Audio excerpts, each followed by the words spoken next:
Hello everyone, my name is Carrie from the Wisconsin State Fair Agriculture Department. Welcome to Books in the Barn, an educational series where we meet our favorite farm friends and share agriculture stories. I have Lydia and Mabel with me today, and they are both alpine dairy goats. They are about 2 years old, which means they're full-grown adults, and they are called does. Dairy goats are raised to produce milk, much like dairy cattle are. And goat milk is used for many things, including making cheese, as well as non-edible products like soap and lotion.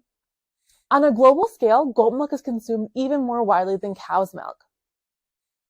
There is a really special connection between dairy goats and honeybees. So today we'll be sharing a story about bees with our goat friends. We're sharing the book, The Beeman, written by Laurie Krebs and illustrated by Valeria. Here is my grandpa, who's known in our town as the Beeman. Here is his jacket with zippered up hood that covers his face just the way that it should when he visits his hives as the Beeman. Here are his gloves made of cotton and leather, protecting his hands in all kinds of weather when he tends to his hives as the Beeman. Here is the beehive, where all the bees sleep, tucked in a box called a shallow or deep, and placed on a stand by the Beeman. Here is the queen bee, who does her job well, and lays tiny eggs in a six-sided cell. She's the heart of the hive, says the Beeman. Here are the drone bees, with big bulging eyes, and a large appetite supporting their size. They mate with the queen, adds the Beeman. Here are the workers, 10,000 or more, who gather the nectar to bring back and store in the honeycomb cells for the Beeman. Here are the house bees with swift-moving wings that dry up the nectar a worker bee brings, making honey for me and the Beeman.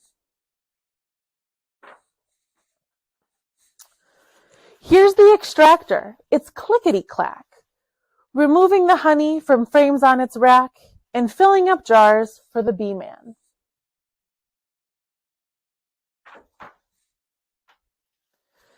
Here's some of the honey returned to the hive. It's food for the bees to help them survive the long winter days near the Beeman. Here are the bees, protected from harm, inside the hive, huddled cozy and warm. So they'll be here next year, says the Beeman. Here is the wagon, filled up to the brim, with bottles of honey collected by him and brought to the house by the Beeman. Here are the muffins, all warm and delicious, and dripping with honey on Grandma's best dishes. I am glad that my grandpa's the Beeman. So in this story, we learned about bees traveling from flower to flower to collect nectar to make honey, just like the honey in this jar. As bees are traveling to collect nectar, they're also busy pollinating flowers, which means they take pollen from one flower and transfer it to another. This is really important to increase crop yield for animals like our dairy goat friends here, as well as humans like us. The FDA estimates an extra $15 billion in added crop value because of the hard work bees do as pollinators. This is honeycomb that was harvested from inside a beehive. These are the six-sided cells that they mentioned in the story. So if we take a close-up look, you can see each of the cells with the six sides, and these are all built and constructed by the worker bees in the hive. If you look closely at the middle here, we do have some honey that's still in the comb that was capped off by our bees. Thank you so much for joining us today. Make sure you check out this book and others at your local library.